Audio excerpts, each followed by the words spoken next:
Terminamos con este video tutorial el tema 6. Nos habíamos quedado en el documento básico 05 mediciones y 06 presupuestos. Recordamos que esto lo hemos estudiado en el tema anterior. En el documento 05 y 06, aunque la norma 157.001 del proyecto insiste en que vayan por separado, pero la realidad es otra y siguen yendo juntos, y por más como presto te lo calculan juntos, dando archivo imprimir mediciones presupuestos. Recordamos que al final del último capítulo de mediciones presupuestos se pone una hoja resumen donde aparece el coste total por capítulo y los porcentajes de gastos generales de empresa, el IVA, honorarios técnicos, y que luego existe un documento anexo al presupuesto que son el cuadro de precios descompuestos con los precios de cada una de las partidas del presupuesto. Bien, pasamos al apartado 6.10, otros anexos diferentes al de cálculo. Si en la primera edición de la normativa de proyecto 157.001 de 2002 estos anexos podían ir como documento básico 07, ahora el documento 07 ya no existe, sino que anexos en general no solamente se refiere al anexo de cálculo, que es más importante, sino a todos los demás que pueden ir obligatoriamente en el proyecto porque se necesiten.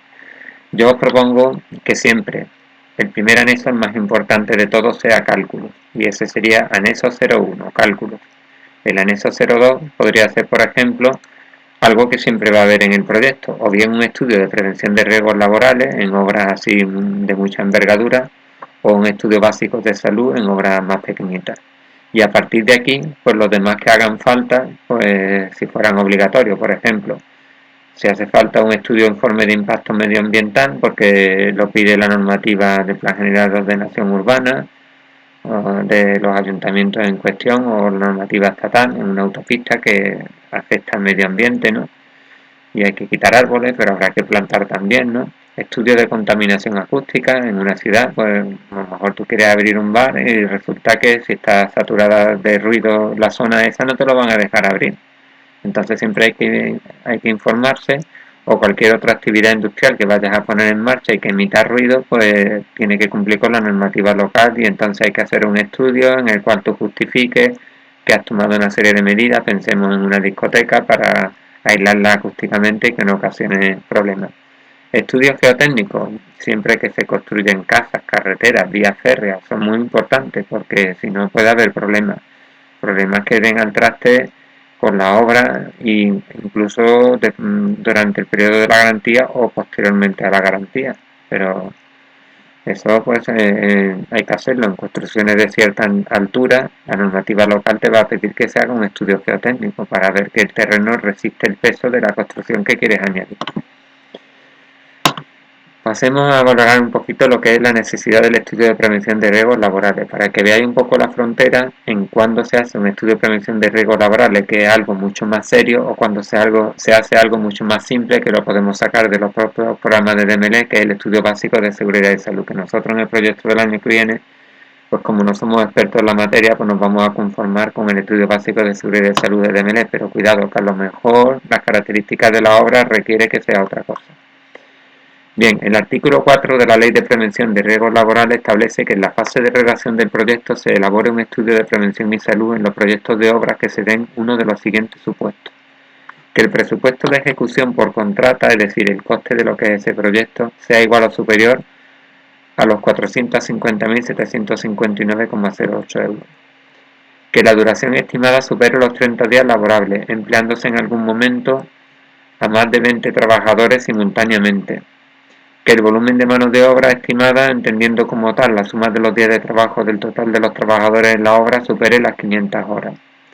O que la obra sea muy delicada porque entraña muchos riesgos, como pueden ser túneles, galerías, conducciones subterráneas y presas. Todas estas características, cualquiera de estas condiciones que se cumpla, aunque sea una por separada, te obligaría a que tienes que redactar ya un estudio de prevención de riesgos laborales. Esto más bien hay que acudir a un gabinete de expertos, aunque también hay un software muy potente que pueden ayudarte a hacer el estudio de prevención de riesgos laborales. Cuando no se cumple ninguno de los requisitos anteriores, que la obra no llega a importar esta cantidad, que no supere los 30 días laborables, que no se superen las 500 horas trabajadas, o que no se trata de obras muy delicadas como túneles, galerías o conducciones subterráneas, pues un simple estudio básico de seguridad y salud y los programas de DML incorporan esos estudios como parte de la documentación que te aporta el programa, es suficiente.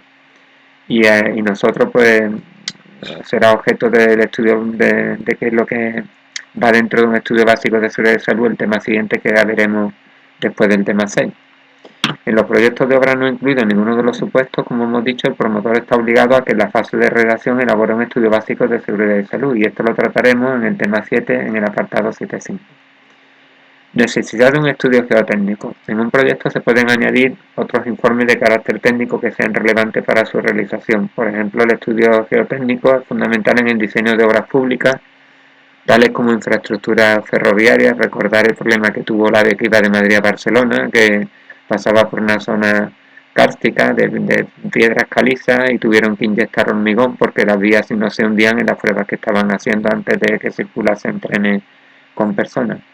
Las carreteras, las presas, a veces ha habido fracasos en presas porque el estudio geotécnico ha sido defectuoso y la presa en una zona caliza pues la pones a llenar y el agua se va por el subsuelo y nunca se llena.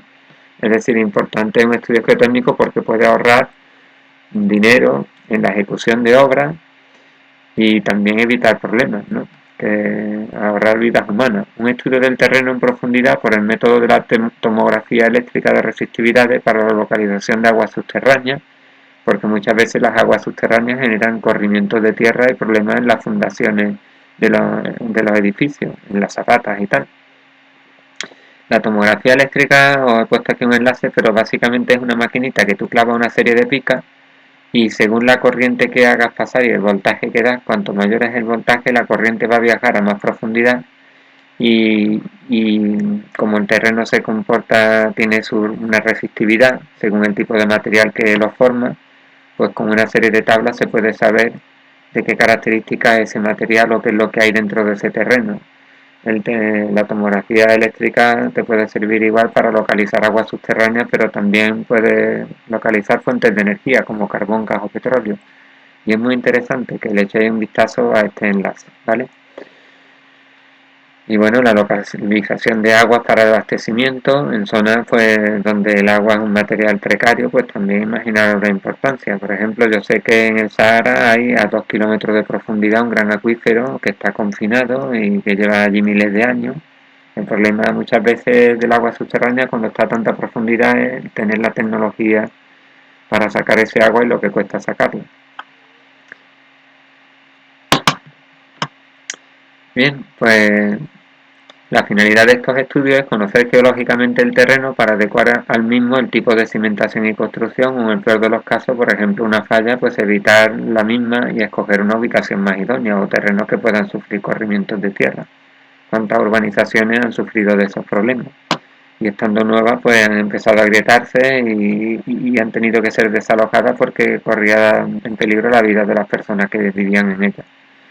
La normativa que ampara la obligatoriedad de estos estudios, pues tenemos por un lado la EHE, la Instrucción del Hormigón Estructural, que entró en vigor en el 99, la Ley de Ordenación de la Edificación del 6 de mayo de 2000 y el Código Técnico de la Edificación, con el documento básico que se llama C-C, Seguridad Estructural Cimentaciones, pendientes de los últimos trámites para su aprobación y entrada en vigor.